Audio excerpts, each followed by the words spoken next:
Hello everyone. Today we are going to discuss about the basics of Linux or the basic introduction to Linux operating system.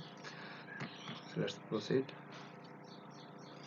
So as you know, Linux it is an operating system that is used to provide functioning to the various modules and components of the your system, that is your hardware part.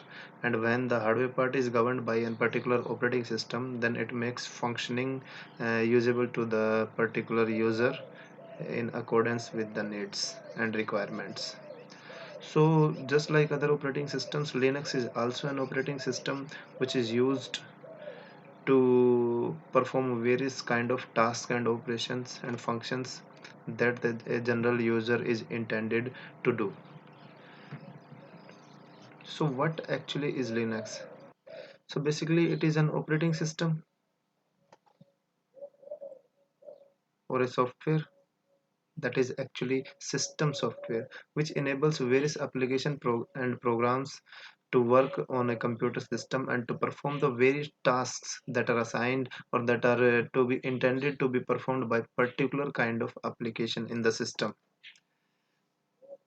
So its basic purpose is to give instructions to the processor, that is the central processing unit of the system, which actually performs the tasks or functions in the system. So it gives instructions to the processor to perform various kinds of activities, functions and operations. So, where is Linux actually resides? So as you know, most of the operating systems uh, Windows, for example, Windows and OS X, these are most commonly found in the personal computers, such as desktops and laptops. If we talk about operating system like Symbians or iOS, these are much found on the small devices like phones and PDAs. If you talk about mainframes and supercomputers, then the highly sophisticated operating systems are being used, such as AS400 or Cray operating system. So, but if you talk about the Linux, which began its existence as a server operating system, and now in the current scenario, it has become the most useful and the secure operating system to work on the desktop systems.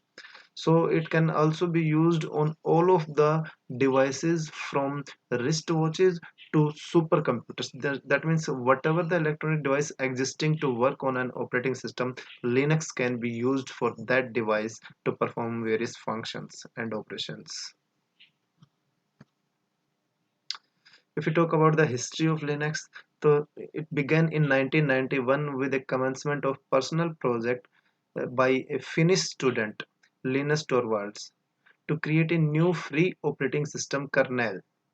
But since then, the resulting Linux kernel has been marked by constant growth throughout its history. Since initial release of its source code in 1991, it has grown from a smaller number of C files under a license prohibiting commercial distribution to the 3.1 version in 2013 with more than 16 million lines of source code under the GNU General Public License.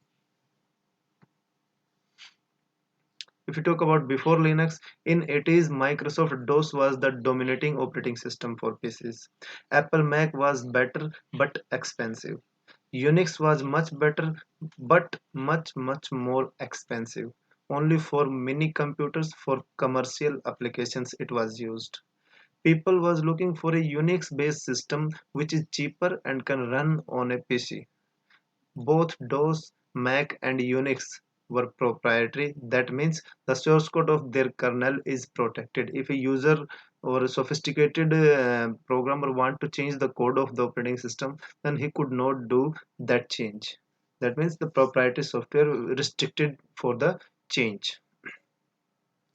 So no modification is possible without paying a high license fee for the particular operating system. That means. So what actually the GNU project is? So GNU stands for GNU's Not Unix, established in 1984 by Richard Stallman, who believes that software should be free from restrictions against copying or modification in order to make better and efficient computer programs. So it was a project to make the existing operating systems or a new operating system that would support modifications and copying of the source code from the operating system, so as to make it a better one for highly efficient and effective performance by the system. So beginning of Linux, if we talk about, so a famous professor Andrew Tannenbaum developed Minix, a simplified version of Unix that runs on computer systems. Minix is basically used for class teaching only. No intention for commercial use was there in development of the Minix operating system. In 1991, while attending the University of Helsinki, the Torvalds became curious about operating systems and frustrated by the licensing of Minix, because it was a licensed version of Minix to be used specifically for class teaching. So he was frustrated of this, and which limited it to educational use only, because Minix was only meant for class teaching. So he began to work on his own operating system, which eventually became the Linux kernel. Make it very clear, it was the Linux kernel, not the Linux operating system. So if you talk about Linux today, Linux has been used for many computing platforms like PCs, PDAs, supercomputers. That means all kind of devices that are being used in existing world. So in this, not only character user interface but graphical user interface is also available nowadays in the Linux, which makes it more interactive and effective to be used by the users, and also a very simple and user friendly interface it provides. So the commercial vendors moved in Linux itself to provide freely distributed code.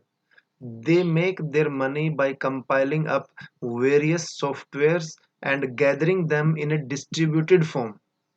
That means operating system का source code उनको मिल गया, तो वो क्या करते हैं, अपने according कुछ सॉफ्टवेयर पैकेजेस वो उसके अंदर बिल्ड करके और एक नया वर्जन रिलीज कर देते हैं लिनक्स का, ताकि along with the operating system their product could also be used by the users. For example, Red Hat, Slackware, etc.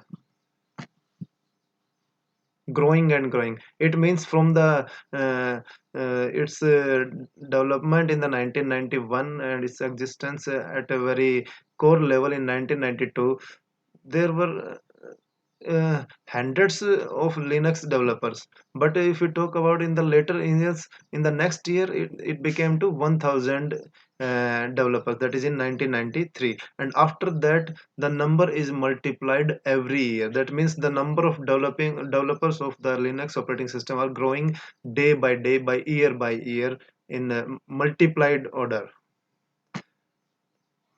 Recent estimates says about 29 million people use Linux worldwide. The effects of the dot-com bust, IT slowdown, and global economic recession can be clearly seen. So till now on the Linux, 1,38,712 users are registered and 1,55,697 machines are registered on the Linux. So if we generally talk about the Linux, it is a free operating system. That means it is a freeware software package as defined by the FSF, Free Software Foundation, and it is a matter of liberty, not price.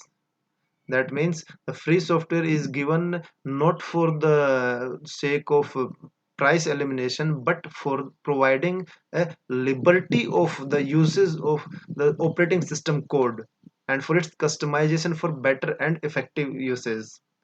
So to qualify as free software by FSF standards, you must be able to run the program for any purpose you want to, rather than be restricted in what you can use it for.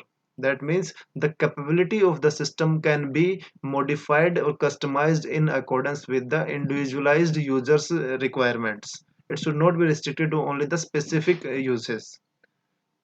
Also you should make the software able to give the source code of the program. That means the source code should be accessible to the users if you are providing a free software package under the FSL. Also study the program source code and modify it if you need to. Source program can be studied and can be modified if the requirements are there. Share the program with others. You can share the program with others, improve the program and release those improvements so that others can use them. If you are making some changes, so you make the change, you use it, and also you have to release those changes on the to the public side so that other users can also use those changes if they like to. So then we talk about the types of Linux operating system.